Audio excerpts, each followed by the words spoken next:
Hello and welcome to JP. Thank you for joining me on Bitcoin People.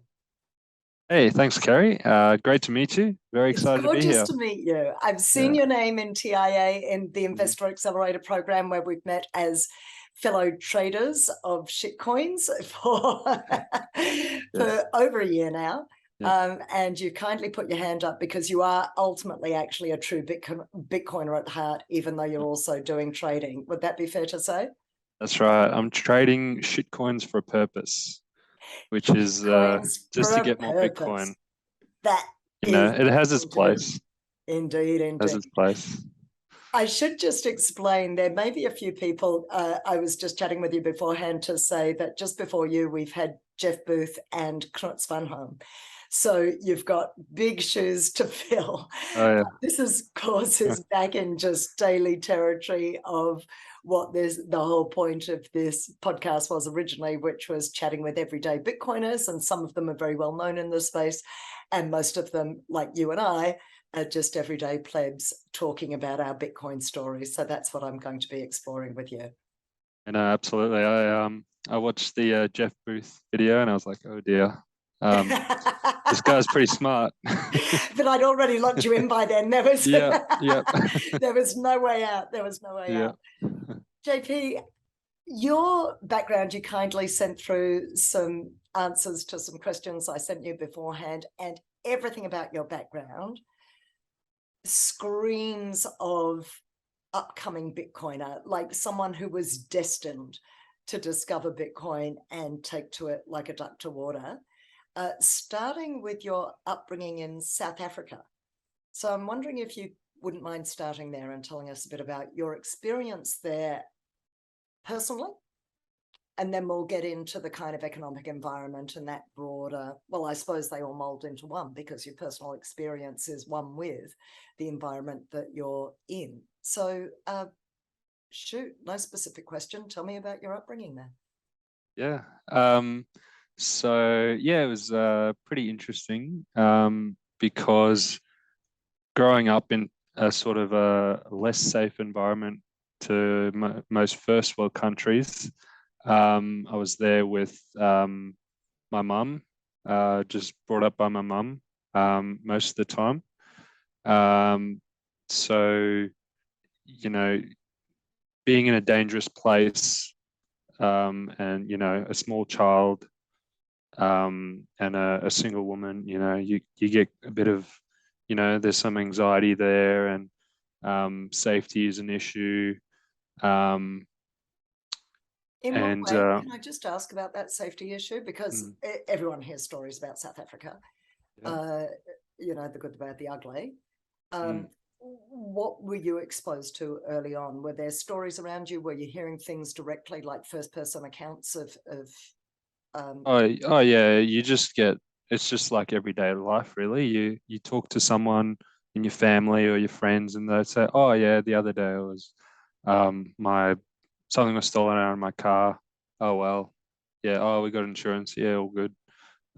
Sometimes I've had a friend of mine who was held at knife point for his phone. for his phone? And yeah, I don't know what must have been before iPhones, before you could lock them. Yeah, Must right. have had some use. Absolutely. But it's just like, oh yeah, cool. And then like, you know, my brother-in-law who you know, he's a pretty big guy and you know, a man's man and all that. And he came home one night, he's like, oh, got robbed, lost my wallet. And I'm like, he's like, oh well, I'm not gonna fight them. I'm like, geez, just a wallet. Um, So yeah, that sort of stuff, you sort of get desensitized and your focus in life changes. You probably maybe you can't like flourish as high as you could if you didn't have to worry about those little things. Just explain that to me. Yeah, so your mind would be focused on taking up more bandwidth of your mind on just being safe and just you know, bare essentials. So it's like the hierarchy of needs. So your first priority is food, shelter, safety, all that. And then right at the top, it's self-actualization. So being in that environment it's a lot harder to get to that point. So you sort of need the bottom step before you get the next step, sort of thing. Yeah. But yeah, we moved to the UAE, Yeah. just to sort of, I guess, get better jobs, get a little bit wealthier. Why UAE? Um, so my stepdad was a surveyor, and they were doing a lot of the Palm Islands and all the islands and stuff. So um, yeah, he was sort of working on that sort of stuff, and there's big money there, no tax and cheap fuel and all those kinds of benefits, Right. free flights home and things like that. Yeah. Yeah. So that was great. Like, you know, it gave us a shot at sort of getting out of the rat race, I guess, Yeah. because it was difficult to make ends meet in South Africa. I remember, um, it's just bare essentials is what, eh, like all we could get, just on, you know, your usual salary. And then you seeing prices going up every year or so was just the norm. Yeah. And then something my mum is not into finance at all or anything like that. She's a primary school teacher. But one of the things I remember her saying about being in the UAE is like, oh, milk is always the same price year after year. It's amazing. Um, Wow. yeah. That's a fascinating comment, isn't it? Oh yeah, yeah. So what was the inflation rate like in South Africa at the time that you were there? It's I don't know about back then, but it's probably about maybe actually at the moment it's not too bad. Um, but I remember, I don't know about inflation, but I could see interest rates on loans and things like that. It would be like in the teens. Yeah. Um, and you could you know put your money in the bank and you'd make a decent return. Yeah. I remember those So days. Yeah. yeah, yeah, the good old days. Or maybe not. I don't know. Yeah. No, same issue with the system. Um, but Yeah, but yeah, it was at a time where interest rates could impact inflation because the debt wasn't so high. yes, So, yeah. you're kind of talking back in the days of, wasn't it Volcker or was it Oh, Krugman? I always oh, get I'm not that old. I think I always get I don't those. think I was born then. Volker was that it was like 70s, right? With the big Yeah, that's right. And so the he big was issue. dealing with the oil shock inflation. Yeah. Yeah. But that was a supply side issue. Mm. So it was a short-term shock, as it were, when I say short, Yeah. Yeah. number of years, but it wasn't that kind of endemic inflation to the same degree that we've got now. And they had tools that they could utilize Yeah. because their debt wasn't out of control. Yeah, it's absurd to think that there's a supply issue, and then they're like, oh, let's drop the demand because the supply is not there, instead of, oh, let's increase the supply. And I don't know, that's kind of weird. Kind of doesn't really Absolutely. make sense. You went from, hang on, you were 4 when you went, no, how old were you when you went from South Africa to UAE? 7. Right. Okay. Yeah. So how clear is your recollection of South Africa? Yeah, I remember a fair bit. Yeah. Okay. Yeah. And then you were in UAE till what age? Like 12 or 13 before I came to Australia. Yeah. Yeah, it was in, Okay. yeah. So if you could kind of sum up in 5 words or less, South Africa versus UAE versus Australia, how would you describe, like, what would be Yeah. the difference, the most obvious differences? Yeah, so South Africa would be like um, more poverty, um, and sort of crime and things like that. Yeah. More And that doesn't uncertainty. matter what color you are. That's just Yeah, across the board. yeah, yeah. Yeah. Um, and then the Emirates. Um, was it felt like incredibly safe, um, and it felt wealthy, um, It was. but also sort of maybe constricting. So I'd say, oh, I was glad I wasn't a teenager there. What do you mean by constricting? In what way?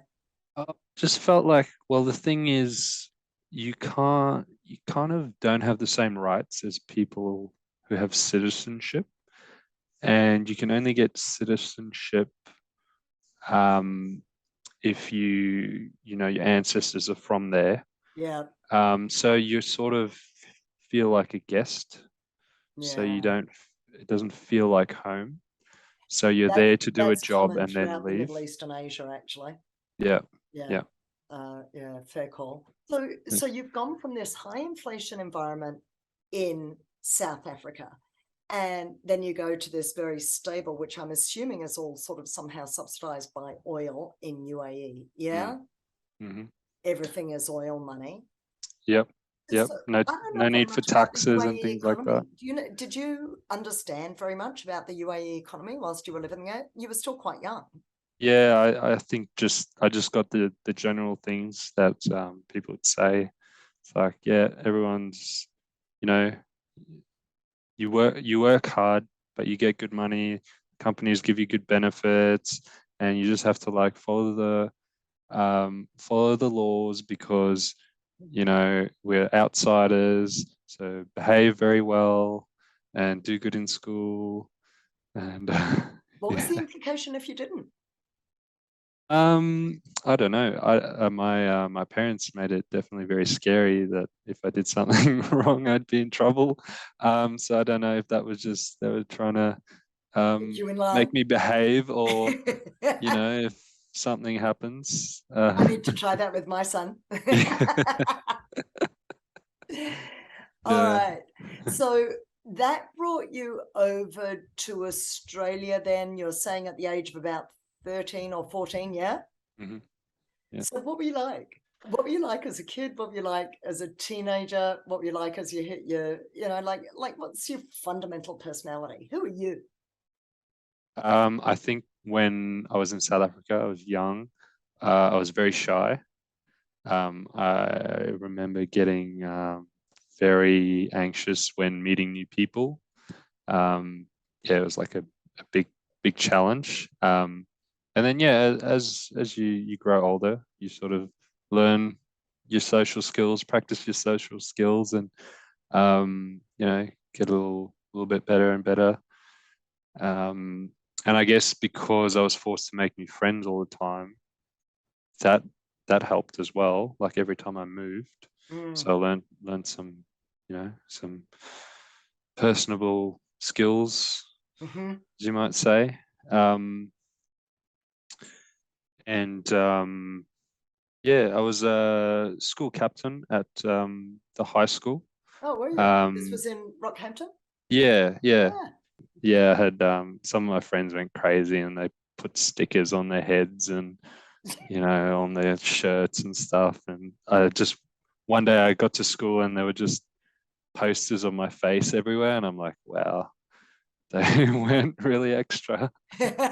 But you know, maybe that that helped. Maybe that was it. That might have been it. So did you already have an idea by then what you wanted to do with your life? Um, well, here's something. I had to skip a grade at one point just because of like moving from Northern Hemisphere to Yeah, Southern yeah, Hemisphere, and then absolutely. Melbourne to Queensland. They're 1 year younger here than in Melbourne, so I would have been way too old for my grade up here. So I Yep. skipped grade 9, and Oh, then all wow. of a sudden I was just a year 8, just going along, doing my classes, whatever. And then in grade 10, you got to start choosing your subjects. And then Oh, I was like, all wow. right, so what do I got to do? Uh, but yeah, I fell on engineering, and Why? um, well, I liked maths and physics and science and IT.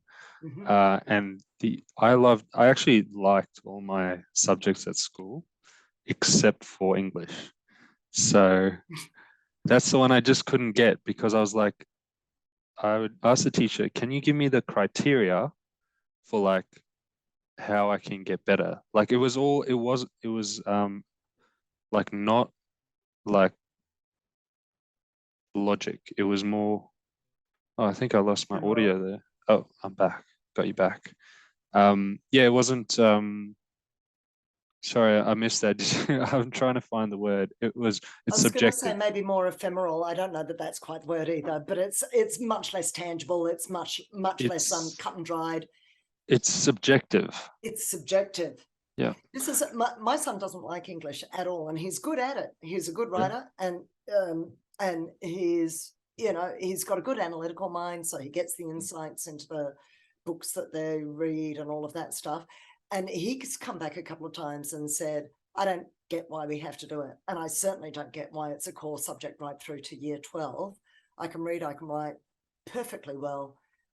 I'm going to be fine in business with the level of reading and writing skills I've got at the moment, plus whatever I sort of ongoingly develop naturally along the way. Why in the world are we doing this? And I don't have an Yeah. answer for him. And I'm almost convinced now that he's right. It shouldn't be necessary. And actually in this generation, a lot of English is just brainwashing anyway. So there's a whole other Yeah.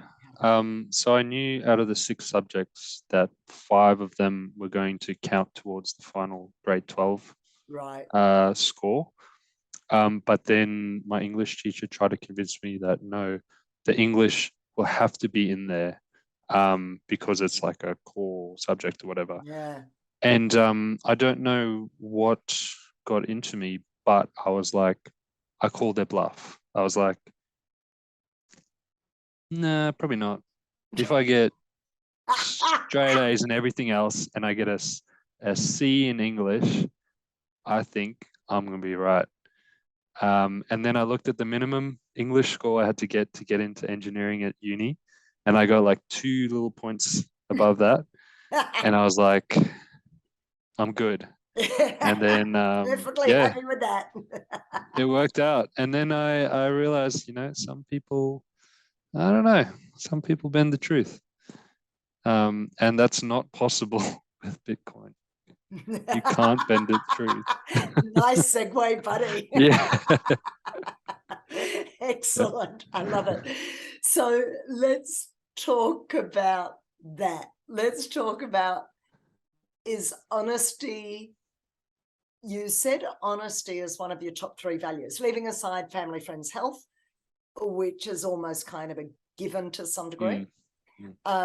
You went on, and one of your top values, and I have to reread it, I remember honesty, kind of integrity being one of them. Oh, and fulfilling your potential. We'll come to that, but honesty and transparency. So we had health, family, friends, fulfilling your potential. I want to get to that, and honesty and transparency. So that's, to have that in your top 3 is quite a big deal. I don't know that everybody would put it there. I'm not sure that I'd put it there, only because I've got other values that would battle for top spot. That's all. It's not that they're not important. It's just that I've got other things that I would kind of rank higher still. So why is that up there for you? I mean, I just sort of came to mind, but I'm sure I've got some competing ones that maybe if you blurted them out, I'd be like, oh yeah, oh no, I forgot about that one. Yes, that's the one. But it's a funny thing that you say that, because when I stop and think about my top 2 values, and I actually often don't think of family and health amongst them. I mean, I should. I don't know why I don't. But I probably do if I did a psychoanalysis, but let's not go there. But my first 2 would be truth and freedom, and always have been. So to the degree that truth is important to me, you'd think that honesty is actually up there. But I think what I mean by truth is existential truth. So what's the truth of our being, what's the Yeah. truth of life at some level. So it's not like truth, like, am I being truthful with my words, though that's important too. I don't find it natural or easy to lie. I'm a terrible liar. I'm disastrous. Like, it's just, I just, Yeah. Yeah. it's No. written all over me if Yeah. I lie. got the same thing. I was at work one day, and we have our phones in lockers outside, and I was there like on my phone. Um, and then my boss comes through the door, and I look at him, and I don't realize this facial expression I give. He just looks at me. He's like, "JP, never rob a bank." And don't play poker. Yeah. Yeah. Absolutely. Okay, so you've got honesty and integrity up there. Why is that there? Um, I think the truth can be twisted, and then when it's twisted like a little bit, ever so slightly, it's something that you may not realize. And I think that's worse than just flat out just being upfront about like just doing something brash and just, openly being sort of dishonest, like just the slyness, I guess. Um, yeah, it's just Have you had any bad experiences around that? What is it, has there been a trigger point that's kind of led that to being a kind of core concern for you? theft from inflation. Are you serious? That's like, um, I mean, I it's mean, it causes a obviously lot where of we're about to problems. head to, but Yeah. is that can't have been what actually made that so important to you? And that's kind of what I thought of when I Really? wrote it. So Okay. I don't know if it came from somewhere else. Yeah. Um, but yeah, that's when you start thinking about it's almost like the butterfly effect, like a small dishonesty has unknown consequences further than you can think of. Um, and I'm reading the Bitcoin Standard at the moment, and I watched some Saifedean interviews. And if you ask him what problems Bitcoin fixes, Mhm. he would say if they're not problems, Bitcoin won't fix them. If they're problems, Bitcoin will fix them. So I don't know if I'm quite at that point, but I'm probably at the point where I think maybe half the problems in the world can be fixed with Bitcoin. And that's caused by the slight level of dishonesty that we have. And the fact that Slight. it's, That's kind. yeah, I mean, if it was still 2%, maybe that's slight, but you know, that, these higher levels, it's a bit more obvious. Well, But the even fact at of 2%, it compounds over the years it and does, yeah. it's flyer and it's more subtle and it goes under the radar and it goes unreported. Yep, So, that's right. so it's equally as evil, Mm. possibly more so because it's so kind of quiet. It's by stealth. Yeah, yeah. So I'd rather if I get a tradie to come quote some work in the house for me, Yeah, if I ask him to give me a quote and tell me how much it's going to cost, I'd rather tell me that it's going to cost a little bit more yeah, than at the end of the job he's like, oh, we got to add to that. I yeah. don't know. Um, Under promise and over deliver. mm, How's it? So take me down your Bitcoin rabbit hole story. So you were at uni, you were doing electrical engineering, yeah, and mm, IT as mm. part of that, So I had a part-time job as a in the IT department at work. right? And there was a couple of the guys who were into Bitcoin. I don't know what it Were they was, but into there were Bitcoin for all the reasons you and I are starting to talk about, or were they into it just as a trading tool? no, I don't think so. I don't know if these ideas have even maybe they haven't even formed. I mean, maybe a very few Bitcoin people would have been thinking like we are now. And if they try to tell anyone, they would have thought they were crazy. So I just saw that while he was saying, oh, he's making a lot of money, this is looking really good, I'm like, oh yeah, it's kind of interesting. I was pretty busy, so I was like, oh yeah, in my uni holiday, I might, learn how to buy some Bitcoin and things like that. So that was mid 2017 when I bought some Bitcoin. Nice one. Um, and then it was like just when that massive bull run was starting, and I thought I was genius because whenever I put money in, the next day it would have more money, and then the more I put in, the more money I had, and that was the only experience I had of the market ever. My I had first this, market I got ever. in May 21, Mm, and it was sort of, yeah, yeah, and I'm like, oh, check this out. It's yeah, yeah. too easy. I'm a genius. Wow, amazing. So yeah, I multiplied my money in those few months, and then watched all the gains just dwindle away through the bear market. I had no idea what was going on, but for some reason I kept my eye on it and didn't give up. I think I had some belief that there was something to Bitcoin and it was worth holding on to. So what did you understand about it that made you think that? Um, when I tried to do a transaction and I just saw that it worked, I was like that was like a next level of understanding, like from just an idea of yeah, it works, like you can send it to anyone, but then the next step is like, oh, like hey, that's pretty cool. Like I transferred this and it went through this network and then it went there and it just happened. Like It was no one really really organic. yeah, there was no approval or anything, and it's like, yeah, that's kind of interesting.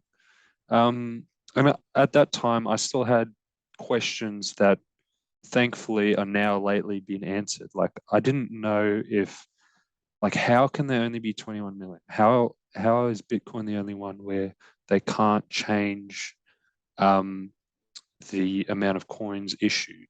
Mm-hmm. Things like that, um, and a big thing back then was like, oh, well, why would you have Bitcoin like this one is like as faster, less fees. So I'm like, oh, well, I don't want to put all my eggs in one basket because, there's just going to be the next best thing all the time. Yep. But now we've had these great educators, people like Jeff Booth, um, and they kind of explain what the difference is between Bitcoin and all Everything the else. other, well, everything else. Mm-hmm. Altcoins are basically just fiat. You know, it's not a CBDC. It's just a random person DC. So I don't know if you'd rather trust a company or a central bank. I mean, there's both requires trust. Yep. Bitcoin doesn't require trust. Yep. So yeah, when I got that, I was like, well, that was recently when I decided like, yeah, I need to like I don't see any holes. Like I've been looking into Bitcoin for 5 years and I've always had these little doubts about it along the way. And then slowly I'd get one piece of the puzzle, like, oh, so I was thinking of like ways it could fail. Like, how can I be wrong? Ways it can fail. And one by one, like I would catch something where it's like, oh, okay, so that's why you can't change the supply, or um, different things like that. That sort of, I was like, okay, like I'm 90% sure this is going to work. All right, but I still have this one thing. Okay, and then there's the next piece of the puzzle until, like, okay, look, either, hear me out. Either I'm crazy, or there's no way it fails. There's something I haven't thought of.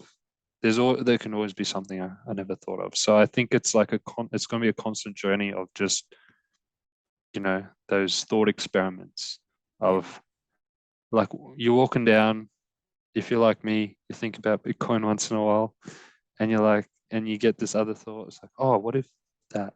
And it's like, okay, all right, what if that does that, and maybe that breaks Bitcoin?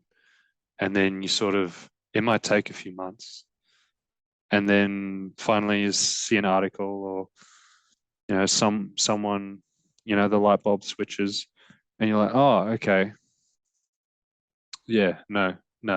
Well, it's good to check, but no, that won't break the Yeah. network. This is one of what Yeah, I got out of the Jeff Booth interview too, was this thing of always double checking your own hypothesis, yeah, like yeah, always needing to go, just constantly yeah, challenging yourself.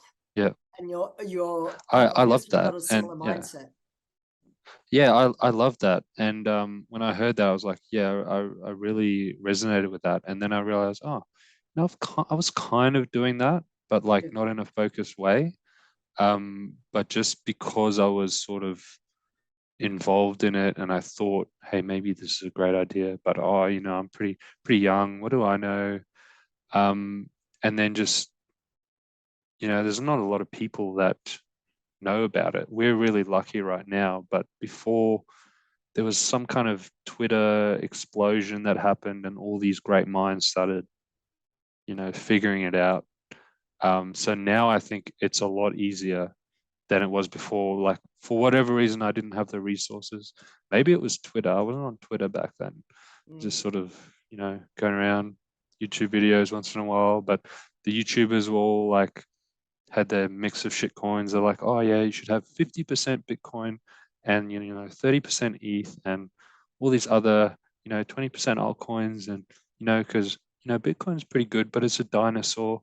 But it's the one that it was the first one, so we keep an eye on that one. But all these other ones, they might be good too. Um, I think that's interesting that you say that. It's almost like the same way that accessibility to Bitcoin has evolved. So the yes. capacity to just buy on exchange, and like the Mm. ease with which we can do that and transact with one another. At the same time, the education has evolved, is really what you're saying there. Yeah. So I got in 19, listen to me, in 2021, so only last year, and about 18 months ago. And there was, I mean, it still took me a while. Funny you should Mm. say that, because some of the first people that I started to follow, because I got in on Number Go Up. I got in because a girlfriend Mm-hmm. of mine had made a Yep. damn fortune, had Mm-hmm. taken a few years off, had bought her dream home, had lived off her gains, and, kept doing so. And so I didn't make the differentiation with Bitcoin at all. Mm. Yeah. And Yeah. even though the access to Bitcoin was very easy, the access to altcoins was very easy, but the education was out there. But that's not where I went to begin with. Mm. Yep. Where I went was with all the shitcoin channels who would Where's just the shiny stuff? get into this, degen thing. And I'm like, Yep. how Yep. cool is it to be degen when you're my age? I'll try that, And yeah, got burnt. So, I have to say, even with the shit coins, I did get pretty lucky. yeah, Um, well done. I did some good. I did manage somehow, with no trading knowledge. I did actually manage to figure out, like, I remember when John McAfee was around. I don't know him. So he actually passed away recently. Huh. I don't know what happened there. I think there's some conspiracy theories. But anyway, he made the McAfee company, you know, the security network security Oh, yes. antivirus thing. Right. I think of it, Yeah, for some reason, I always pronounce it McAfee. Yeah, McAfee, I think I say. So McAfee. that's what I didn't. Yeah, Mm. I know exactly. And yes, there is Mhm. some conspiracy thing around that. Yeah, Yes. Uh, yeah. I remember hearing stories about this. Yeah, yeah, yeah. Go on. Yeah. But back in 2017, he was sort of the biggest influential person that also liked cryptos. Oh, And whenever he tweeted about a crypto, it would pump. So the game was, what's he going to tweet about next? And he was all about privacy coins. And I was like, okay, what are some really degenerate privacy coins I can buy right now? Just put a couple $100 in and see what happens. And it was called Verge. Of course, it's dead now, but it was like 0.00 something cents, whatever. Um, and it pumped 40 times in like, I don't know, one or two pumps over a week or something. And I luckily was like smart enough to know, okay, I should probably like, you know, take some profit. Like I feels a bit, sure. the ground felt a bit shaky up there on those high prices. I was like, this isn't worth this. Um, so I sold into Bitcoin, which I'm very happy about. I bet you. And I remember, I was at a party and talking to people, having drinks, and someone was talking about cryptos, and then they were like, "Oh yeah, I'm gonna buy Verge." And I'm like, "Oh man." I tried to tell. I was like, "Oh, it's gone up a lot." It's like, "No, no, no, it's gonna keep going."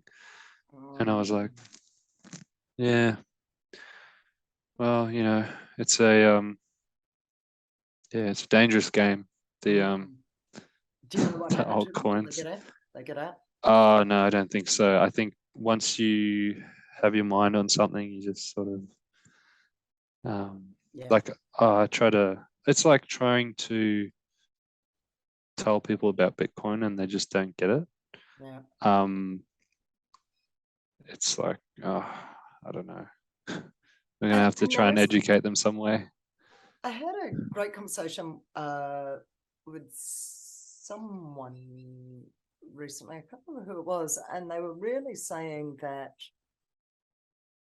we shouldn't be trying to actively recruit, Mm. that Hmm. the protocol speaks for itself. Yeah. Yep. Let people come to it in Mm. their own time. Yeah. And there is something about not evangelizing that I think is Yeah. quite important. Yeah. Absolutely. I evangelize. I know that I get really, because I'm just, like I'm excited by it. I'm passionate about it. Yeah. And I think Yep. because I grew up in a gold bug household and we were all about the end of civilization, the end of Western world, money printing. Like I grew up on these ideas, and this is, at least 5 decades ago. That's not. and that's been a huge influence in my life. So for me to find something for the first time in my life that is hopeful is just mind blowing, and I Yep. get stupid excited. But then I Hmm. think it's coming from such low base. Like I just was expecting the worst of society for so long. And there was no way out, and there was nothing that seemed at all hopeful. And then I start digging down Bitcoin.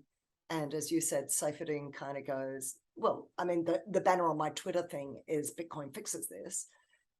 And I'm trying to think, as I said in my last conversation with Knut, that, I'm trying to go through quite systematically at the moment. Well, does Bitcoin fix this? Does Bitcoin fix this? Does Bitcoin fix this? And I've got some trip up Mm. moments where I go, I Mm. don't really get how it could fix that. Yep. Particularly stuck on the culture wars at the moment. I don't get how it fixes that, like in the identity politics.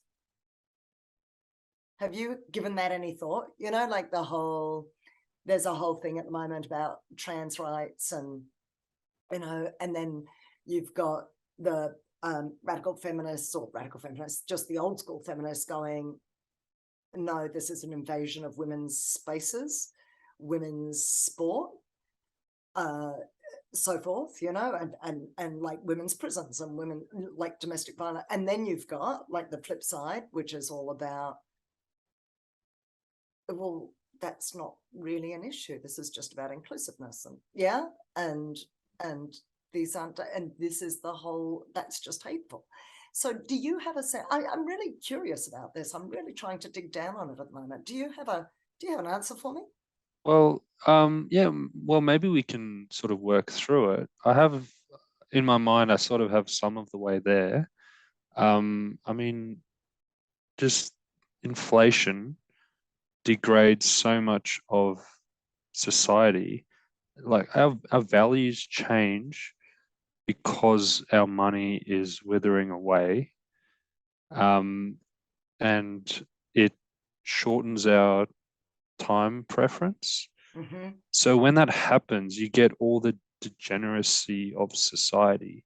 So if your time preference is short, you're thinking more about immediate pleasures Yep. and immediate needs, instead of when you can get a longer time preference, you can think more about the future and what's important for later on. And we all know that delayed gratification is important in anything you do. Um, you work hard at school so that you can, have a safe, comfortable, stable life. Whereas it's more fun to, go out and play video games or play outside, whatever, instead of doing your homework. That's just a shorter time preference. So it's really like almost turning us into kids Yeah. and focusing on problems that aren't important. Whereas if we had a deflationary world, as it should be, we can sort of start looking up ahead and, you know, building into the future. And I think that that sort of flows on into a lot of things, and in even the work that we do.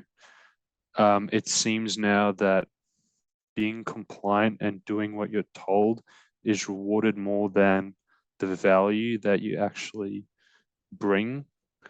Um, and I think that that kind of comes from fiat, in a way.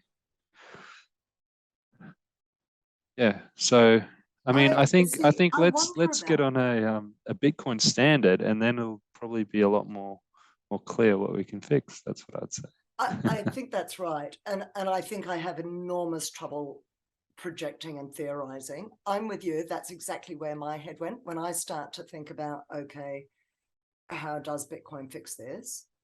I often start with that time preference thing as well, and Yeah. the security and the predictability. I remember when I was first trying to buy my first property, my first unit that I lived in Sydney. And I remember I was looking and looking and looking at houses, and the prices kept going up faster than I could save for the deposit. And so I kept thinking, I want to buy something in this price range, and I know I can get this 2-bedroom flat for this, blah, blah. And so I need this much deposit. And within a few months, prices were up and the deposit was out of my range again. Mm. And it's hugely disheartening, just hugely disheartening. And you just want to, and for many people, that's their whole life, not to do with houses, because houses are just out of reach for them anyway, but even with food. And so I think you're right. That thing of just focusing on, I need an immediate fix to my problems. So it's not even immediate gratification in terms of consumer goods. It's just some sort of, I need to fix something about me, about the world, about just, there's a problem and I can't quite put my finger on it. And it certainly doesn't seem like inflation is the issue. Why would I think that's the cause of my problems? No, that's crazy. It really is. Like, it just seems bizarre. Yeah. It Yeah. seems like a leap too Yeah. far to Yeah. imagine. It seems too indirect. Mm. You know, it feels like there's a more direct cause and therefore solution. I Yeah. want to just Yeah. finger point and go, those people aren't including me, or I need to change my body, or I need to get a boob job, or I need to get a, you know, like I just need to do something to fix myself or fix the world to connect. Yeah, And I exactly. feel like It's it all, feels yeah. too far. It's too big a leap for, I think, a lot of people, because, you know, as we often say, it takes kind of 100 hours to go down this track, even to start to wrap your head Yeah, well, I certainly empathize with people that think it's far-fetched, because it takes so much learning and understanding to get to the point where you get it. And it's sort of shorter time preference, just where you think of like immediate solutions. And we have this important saying in engineering, and whenever an engineer doesn't realize this, you know he's like, that engineer, he needs some work. And it's, you need to spend more time um, defining the problem before jumping to solutions. So what society is doing now, because of the degradation of time preference, is that they are jumping to the solution space before defining the problem properly. And we get that from sort of like our project managers and people who are not engineers and in management, and they just want cost, schedule, this, that. They're like, oh, well, just do that. It's like, well, hang on, you haven't even defined the problem. And they're like, oh, this is just going to cost time and money. Like, why would you bother doing that? And then doing that, just jumping straight to the solution, causes more harm than the initial problem. And that's kind of an analogy for what's happening in society. They're all adding these band-aid fixes to these that they think they're solutions, Yeah, but they're just like sort of patching these things. It's like, putting patches on you know, a pool that's leaking, instead of just turning the tap off, and then there's no more leaking. I think that's right. I think see, a more obvious example for me is climate change, where you go, when I'm on a short time preference or a high time preference, I'm more likely to consume.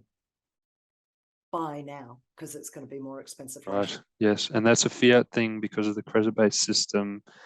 And we have to keep expanding the credit system. And how do we do that? Spending. And Keynesians believe that all spending is good for the economy, regardless of whether it adds value or not to the society. All we have to do is spend. And we got to get those consumers spending. Let's incentivize them by an inflation rate, Yeah. so that they keep running on the hamster wheel. Have you read anything Yeah. about Keynes's personal life? Uh, no, not really. No. He was born into wealth. I don't know if he ever got married. He certainly never had children. So there was no sense of the future or needing to kind of look after the future. There was no sense. I don't know what his work ethic was like. And then there's a whole lot of much dodgier stuff spoken about him as well. Mm. But morally, I think he was, if not bankrupt, certainly questionable. Seems fitting. I should definitely look into it Seems a to little be, bit doesn't more. it? Yeah. And Yeah. so when we talk about the dishonesty of the monetary system, it's not surprising if the whole thing is based on a form of economics, the founder of whom was just deeply dishonest in himself Mm. and what he claimed to be doing for the world on the one hand, but who he actually was on the inside on the other hand. Yeah. No, that makes sense. It Yeah. does, doesn't it? Yeah. Okay, so What else? I'm curious about kind of what else you've read along the way that's really impacted you as part of this journey. Um, I mean, there's been a lot of sort of eureka moments or light bulb moments, and every time I get those, I'm like, wow, that is crazy. I can't believe that is true. And I'm just amazed at how many moments like that I get in Bitcoin. Can you think of some of them specifically? Um, the one that really started to open Pandora's box was when Michael Saylor went on to Tucker Carlson's show, and they talked for 1.5 hours, and that was one of the first times that um, the case for Bitcoin was laid out so simply with like perfect metaphors. Yeah. And that's the one I started sending to a few people, and Mm-hmm. they actually could understand it. So Yeah. for a little while, that was like my go-to thing to send to people when they asked me about it. Because if people ask me about it, I'm like, hey, like, how serious are you? How much time do you have? Are you going to be attentive and absorb the information? Have you already made up your mind before even speaking to me? So then I'm thinking like, um, you know, maybe don't throw Bitcoin at people. They will they will come for it if they need it, and they'll get the price that they deserve. Um, Yeah. so I'm a little bit more. Trying not to bring it into every conversation I have, but sometimes it's pretty hard. I'm like, man, I'm It's at this embarrassing, party. isn't it? I'm at this party, and no one else knows what's going on. It's like I that know. meme on the internet. How frustrating is it talking to people who aren't Bitcoiners? Yeah. Yeah. So, um, where do you send people now? What are your favorite go-tos to send people to at the moment? I'm super into Robert Breedlove's work. Yeah. I think he's one of the deepest thinkers philosophically that we have, and that's sort of what I was looking for. Like I'm always looking for an aspect of the Bitcoin ideology that I want to delve into. Mm-hmm. Um, and as you get into it more and more, you sort of hear the same sort of surface level or intermediate or beginner or intermediate level information, and then you like have to dig further and further for like someone that knows a little inch more that you can learn. Um, and and then I was super excited the other day when I saw that Robert Breedlove hosted an interview with Jordan Peterson, Yep. and that was super, super interesting because I wouldn't think of Jordan Peterson as a Bitcoiner. Um, but then at the end of they sort of went from first principles, which is what I love because that's another concept in engineering that um, designs are better made from first principles. Otherwise, it's just iterations of other people's work. So Mm-hmm. you start from first principles and build up your argument. And they started with like such a base level um, psychological idea. And Robert seemed to know exactly what he was doing, asking these questions um, of Jordan Peterson. And in the end, Jordan Peterson was just like, oh, no, I can't logically see any argument that I can have with that. And Robert sort of built up each statement. Like you say some things like Bitcoin is the future or Bitcoin fixes this or whatever. But when you can sort of go through an argument and make a big statement Mm-hmm. along those lines, and then Jordan Peterson sits there silent for 2 minutes, and then he's like, "Yeah, no, the logic seems sound." And I'm like, okay, Was that the that's live pretty gig cool. he did in Miami? Um, Live on stage together? It was live on stage together. Yeah. It was only uploaded to Jordan Peterson's YouTube recently, I think. So I don't know how long it's been around, Okay. um, Yeah. or if it's a new thing. Not sure. Fascinating. Mm. And I'm a big fan of Breedlove. I think it's hard not to be in this space. Mm. Uh, what's been your favorite series of Breedloves other than this Peterson interview? What have you really enjoyed that's really delved into some stuff? Well, I actually only recently found him. Ah, So I've watched a few of his podcasts. But the first time he started speaking, I was like, okay, this guy's like on another level to everyone else. You've got the guys who really know the current financial system, yep, and then they can really explain why that's a fraud. And then you've got other people who just focus on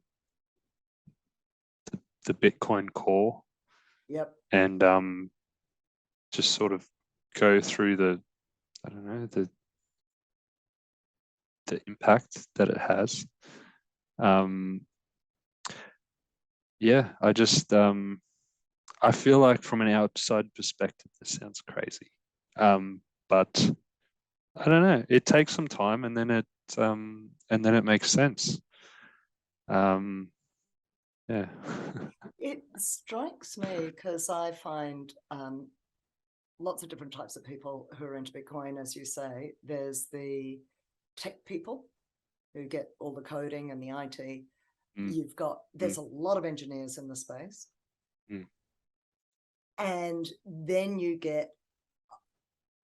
these people who really want to dive down the philosophical mm.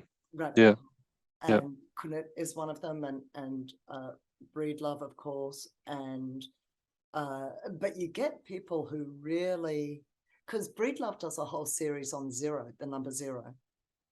And I've been wanting to look that up because that for Mm, me is really interesting. And there's something about the essence of Bitcoin that's really truthful. And not just mm, because it can't be fudged. mm, Um, but Knut van Home talks about it as element zero because it's like electricity. You talked about this in your questionnaire. It's intangible, but it's provable. That's what proof of work is. I did the work. I yeah. proved this block, this nonce. I get the block. I get the goodies. So it was through my work that I proved the existence of Bitcoin. But Bitcoin didn't exist. That coin, didn't exist until it was proven. Yeah. Ah, right. Just like electricity didn't exist until it was proven, I suppose. Yeah. And yet, so Knut talks about it as being a discovery, not an invention. Oh wow. Wow. Discover it. That's the next level that I like to hear. I love learning, getting that next little nugget that I can go down.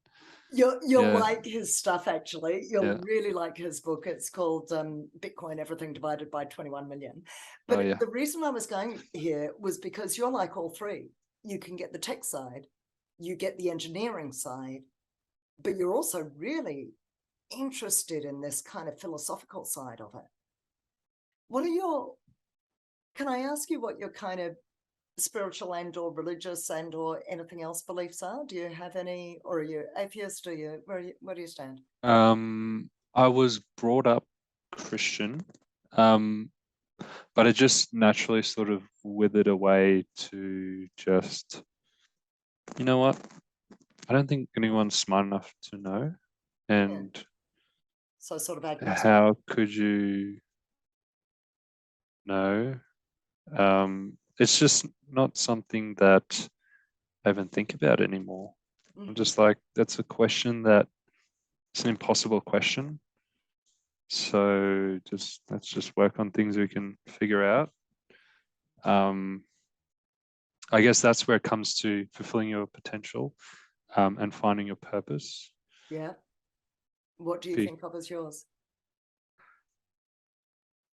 I think you have different purposes at different every single moment of your life. You can find meaning in anything that you do. And I read Viktor Frankl's book, Man's Search How for amazing Meaning. is that? Yeah, so I'm like, yeah, okay, so you can get through anything if it means something, if it has meaning. So just find meaning in everything that you do. And yeah, could be the meaning of life. Just do meaningful things that matter. That feels like potentially a beautiful note to wind up on. Is there something that we have left out you were really hoping we might get to? Is there something you'd like to delve a little deeper on? We had a pretty nice full discussion. Yeah. I feel like we did too. Yeah. I feel like we did too. I've really enjoyed this. I really enjoy it when we get to go a bit deeper. Yeah. I wouldn't mind revisiting this conversation or having you back on and seeing if we can really. I wonder what there is to explore philosophically that just two people can nut it out, and as we did kind of around the culture wars. Yeah. And come back and see if we can just uncover how does it solve this problem, or where does it, or how do you fix that? Yeah. Yeah. I mean, who knows if there's even an end? So, you just gotta get started and start figuring it out one by one. I think that would be meaningful work. I think that would be meaningful work. I'd be very open to that. JP, what a pleasure to meet you in person. Still waters run deep. I get that a lot in these conversations. I've found a few folk who aren't necessarily hugely extroverted or big, fast talkers, but once you start getting down into it, really thoughtful approach. Yeah, no, that's another thing I can say about me is I'm not much of a talker, but with Bitcoin, it's really, really easy. I don't know if I could ever have spoken this long about anything else. That's like, wow. I feel much the amazing. same way. Totally and utterly. Never been so genuinely passionate about anything in my life. Yeah, no, I think that's the same for me, actually. It's amazing. It really is. Yeah. It's a beautiful thing. JP, what a pleasure. What a delight. Thank you for taking the time. Thank you for being here and joining me. And I look forward to staying in contact, and who knows, maybe having another conversation at a later date. Yeah, absolutely. Thanks so much, Carrie. This is a really awesome experience. It's really cool that everyday plebs like us can get a chance to talk. I know, right? It's a lovely way to connect. All right, you take care, my friend. Be well. Thank you. Bye.